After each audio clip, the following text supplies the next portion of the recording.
சொந்த வீடு அமைய நிலையான செல்வத்தை பெற செவ்வாய்க்கிழமையில் வெற்றிலை தீப வழிபாடு. செவ்வாய்க்கிழமை வழிபாடு என்பது மிகவும் முக்கியத்துவம் வாய்ந்த ஒன்றாகும்.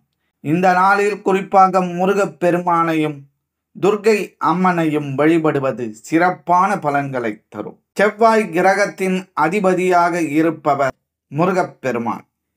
இந்த நாளில் இவரை வழிபடுவது தைரியம், வீரம், மனோபலம், வெற்றி மற்றும் செல்வத்தை அருளும் என்பது பக்தர்களின் நம்பிக்கை. செவ்வாய்க்கிழமையில் முருகப் பெருமானை வேண்டி எந்த ஒரு வழிபாடு செய்தாலும் அது பல மடங்கு நற்பலன்களை பெற்றுத்தரும். செவ்வாய் பகவானுக்குரிய அதிதேவதை முருகப்பெருமான் என்பதால் செவ்வாய்க்கிழமை முருகன் வழிபாட்டிற்கு மிகவும் ஏற்றதாக சொல்லப்படுகிறது. முருகப்பெருமானுக்கு திதி, நட்சத்திரம், கிழமை என 3 விதமான விரதங்கள் கடைபிடிக்கப்படுகின்றன. திதி அடிப்படையில் விரதம் இருந்தால் 15 நாட்களும், நட்சத்திர அடிப்படையில் விரதம் இருந்தால் மீண்டும் அந்த நட்சத்திரம் வருவதற்கு 1 மாதம் வரை காத்திருக்க வேண்டும். ஆனால் கிழமை அடிப்படையில் விரதம் இருப்பது குறுகிய கால விரதம் என்றாலும் மிக விரைவாக பலன் தரக்கூடியதாகும். செவ்வாய் பகவான் வீடு, நிலம், சொத்து ஆகியவற்றிற்கு காரணமான கிரகம். செவ்வாய் பகவானை வழிபட்டால் வீடு, வாகனம் வாங்கும் யோகம் அமையும். அதைவிட முக்கியமானது, செவ்வாய் பகவான் தான் இரத்தம் தொடர்பான நோய்களுக்கு காரணமானவர். இவரே உடல் வலிமை, தைரியம் ஆகியவற்றிற்கும் காரணமான கிரகமாக கருதப்படுகின்றார். அங்காரகன் என அழைக்கப்படும் செவ்வாய் பகவானை முருகப்பெருமானின் திருநாமங்களில் ஒன்றான குமாரன் என்ற திருநாமத்தாலும் குறிப்பிடுவதுண்டு. எனவே செவ்வாய்க்கிழமைகளில் முருகப்பெருமானையும் செவ்வாய் பகவானையும் ஒரு சேர மனதில் நினைத்து மனதார வேண்டிக் கொண்டால் விரைவில் திருமண யோகத்தை தந்தருள்வார். தடைபட்ட திருமணம் இனிதே நடைபெறும் என்பது ஐதீகம். செவ்வாய் ஓரை வழிபாடு. செவ்வாய்க்கிழமையில் விரதம் இருந்து முருகப்பெருமானை வழிபடுவதால் செவ்வாய் கிரகத்தால் ஏற்படும் பாதிப்புகள் அனைத்தும் குறையும்.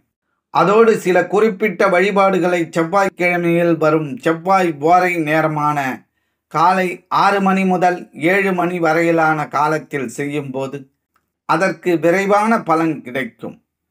என்ன நினைத்து இந்த வழிபாட்டினை செய்கின்றோமோ அந்த வேண்டுதல் நிச்சயம் நிறைவேறும். அதோடு வாழ்க்கையில் ஏற்றம் என்பது இருந்து கொண்டே இருக்கும். வாழ்க்கையை மாற்றும் சிறப்பான வழிபாடு என்றே இதை கூறலாம்.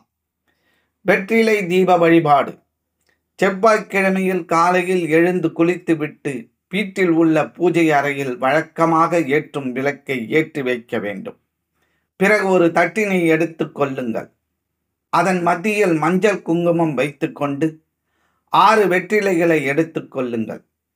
வெற்றிலை மகாலட்சுமியின் அம்சம் என்றாலும் அதன் காம்பு பகுதியில் மூதேவி வசிப்பதாக ஐதீகம். அதனால் அவற்றின் காம்பு பகுதியை கிள்ளி எடுத்து விடுங்கள். பின்னர் 6 வெற்றிலைகளின் மேல் நடு நுனி பகுதியில் மஞ்சள் குங்குமம் வைத்து கொள்ளுங்கள். இப்போது அந்த வெற்றிலைகளை விசிறி போல் தட்டில் பரப்பி வைத்து 6 வெற்றிலைகளின் நுனி பகுதியிலும் வெளிப்புறமாக இருப்பது போலவும் அடிப்பகுதி உட்புறமாக இருப்பது போலவும் அந்த வெற்றிலைகளின் ஒன்றின் மீது ஒன்று படும் வகையில் வைக்க வேண்டும். அந்த 6 வெற்றிலைகளுக்கும் பூ வைத்து மத்தியில் ஒரு அகல் விளக்கினை ஏற்றி வையுங்கள். நெய் அல்லது நல்லெண்ணெய் ஊற்றி விளக்கேற்றி அந்த விளக்கில் கிள்ளி வைத்த வெற்றிலை காம்புகளை போட்டு விளக்கு ஏற்ற வேண்டும். விளக்கானது 6 வெற்றிலைகளிலும் இருக்கும் வகையில் விளக்கை ஏற்ற வேண்டும். பிறகு முருகப்பெருமானை மனதார நினைத்து உங்களின் வேண்டுதலை சொல்லி வழிபடுங்கள். இந்த விளக்கு அரை மணி நேரமாவது பூஜை அறையில் எரிய வேண்டும். வெற்றிலை தீபம் மட்டுமின்றி செவ்வாய்க்கிழமையில் வீட்டின் பூஜை அறையில் சட்கோண கோலமிட்டு அதன் மீது 6 நெய் விளக்குகள் ஏற்றி வழிபடலாம். இப்படி விளக்கேற்றுவதால் அந்த 6 விளக்குகளிலும் முருகப்பெருமானின் 6 முகங்களும் எழுந்தருளி நமக்கு அருள் புரிவார் என்பது நம்பிக்கை. முருகப்பெருமானுக்கு நெய்வேத்தியமாக 2 வாழைப்பழங்கள் அல்லது சர்க்கரை கலந்த பால் என எது வேண்டுமானாலும் வைக்கலாம். இந்த வழிபாட்டினை செவ்வாய்க்கிழமையில் செவ்வாய் ஓரையில் தொடர்ந்து 6 வாரங்கள் செய்து வர வேண்டும். 6 வாரங்கள் இந்த வழிபாடு நிறைவு செய்வதற்குள் உங்களின் வேண்டுதல் நிறைவேற தொடங்கிவிடும். வழிபடுவதால் கிடைக்கும் பலன்கள்: தடைப்பட்ட திருமணம் இனிதே நடைபெறும். சொந்த வீடு மனை வாங்கும் யோகம் அமையும். ஈடுபடும் காரியங்கள் அனைத்திலும் சிறப்பான வெற்றிகள் உண்டாகும். பொருளாதாரத்தில் உள்ள கஷ்ட நிலை நீங்கும். தீராத கடன் பிரச்சனைகள் நீங்கி நல்லதொரு வழி பிறக்கும்.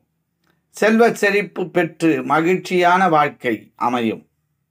இந்த முறையில் முருகப்பெருமானை வழிபட்டு வாழ்வில் அனைத்து நலன்களையும் பெற்று வளமோடு வாழ்வோம். இந்த பதிவினை உங்கள் உற்றார் உறவினர் நண்பர்களுக்கு பகிர்ந்திடுங்கள். இந்த பதிவினை பற்றிய உங்களது மேலான கருத்துக்களை எங்களுக்கு பதிவிடுங்கள். மற்றும் ஒரு ஆன்மீக பதிவில் நாம் அனைவரும் சந்திக்கும் வரை உங்களிடமிருந்து நன்றியும் வணக்கத்தையும் கூறி விடைபெற்றுக் கொள்வது ஸ்ரீ ஞானவாசல் ஸ்ரீனிவாசன். நன்றி, வணக்கம். எங்களுடைய பதிவு உங்களுக்கு பிடித்திருந்தால் லைக் பண்ணுங்க, ஷேர் பண்ணுங்க. மீண்டும் தொடர்ந்து இது போல பல பதிவுகளை பார்ப்பதற்கு எங்கள் சேனலை சப்ஸ்கிரைப் செய்து பெல் ஐக்கானை கிளிக் செய்து கொள்ளவும். நன்றி, வணக்கம்.